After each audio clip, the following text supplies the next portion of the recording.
ஏழைக்குருவியின் சமோசா கடை. ஒரு அமைதியான காட்டுல ஒரு அழகான வீட்டில் ஒரு ஏழைக்குருவி தம்பதிகள் வாழ்ந்துட்டு வராங்க.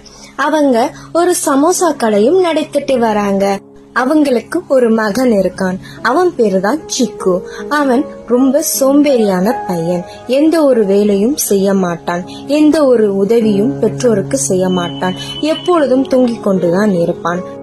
சாப்பாட்டையும் வீணாக்கி கொண்டு இருப்பான். அன்று ஒரு நாள் தூங்கிக் கொண்டிருந்த சிக்குவை எழுப்ப போனாரு அப்பா. என்ன இவன் எவ்வளவு நாள் தூங்குறான்? டேய் சிக்கு, ஏந்துடுறா. என்னப்பா இன்னைக்கு சண்டே தானே, கொஞ்சம் தூங்க விடுப்பா.